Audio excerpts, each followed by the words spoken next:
Let's practice your English comprehension. If you can watch this entire video and understand everything I'm saying, then you have a pretty great understanding of English.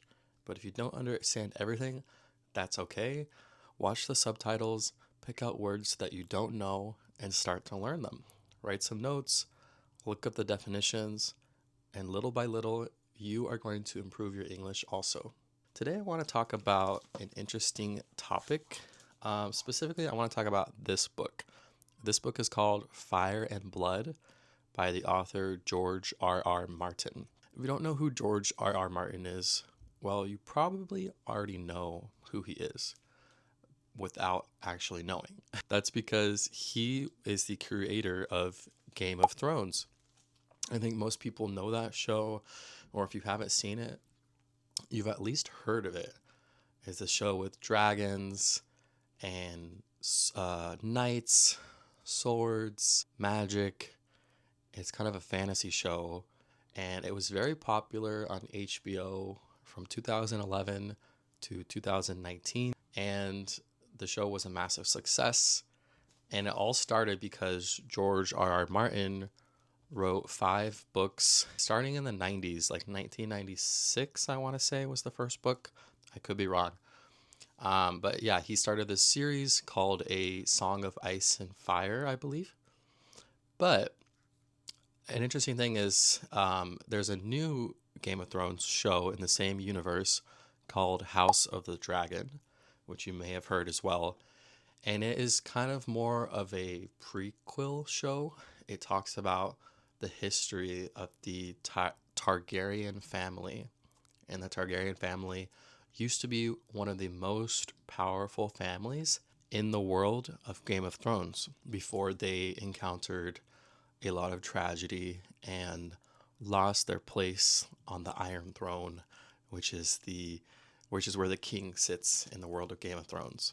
But this book specifically is called Fire and Blood, and it's based 300 years before the events of the Game of Thrones series. And what I find most interesting about it is it kind of talks about dynasty. It talks about the Targaryen family, the Targaryen house, how it started, where it came from.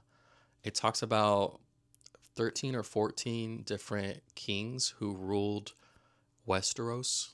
Westeros being the world of Game of Thrones. It's basically like the continent, I believe, or the country where everything takes place in these books.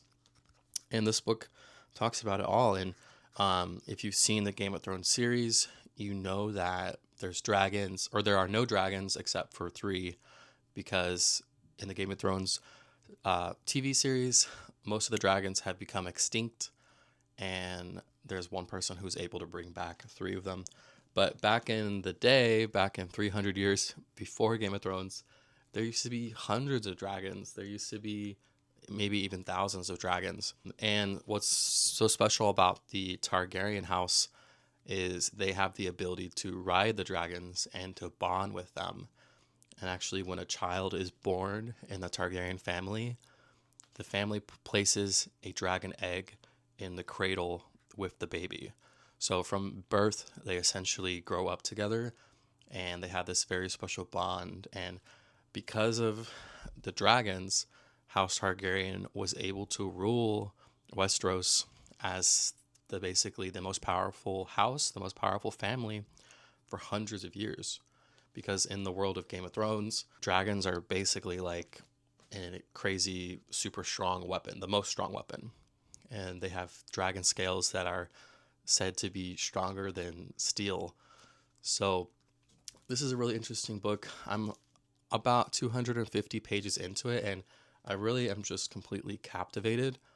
The way George R.R. Martin writes his books, the sentences just flow so smoothly, and it's so easy to read. And there are words that he uses sometimes that I don't understand, and I will Google the definitions. But really, it's not too crazy. Like, I am not spending all my time Googling. It's just a few words here and there. So it's nice because it helps me expand my vocabulary, but also I'm enjoying the book. I'm enjoying the plot. I don't know. It's really interesting to me how Some authors seem to have limitless creativity and they can just create these worlds in their heads with hundreds of different characters and plot lines and subplots. It's very fascinating, and I've actually never even read the Game of Thrones books, and I'm currently watching the Game of Thrones TV series for the very first time. But I wanted to start with this book because I'm also watching House of the Dragon, and House of the Dragon Series 3 is currently airing on HBO. So I think this is a really good book to start with because it's talked about from kind of a historian's view. There's like a historian who's writing about the history of the Targaryens. That's how the book is laid out. So yeah, I recommend Fire and Blood by George R. R. Martin. Very interesting book, and I hope you were able to comprehend most of what I was saying. But if not, hopefully you learned some new words today. After you watch this video, take some notes, study a little bit. All you need to do is work on your English, 30 minutes to an hour every day, and you're going to see a lot of improvement. So thank you for watching, and make sure to subscribe.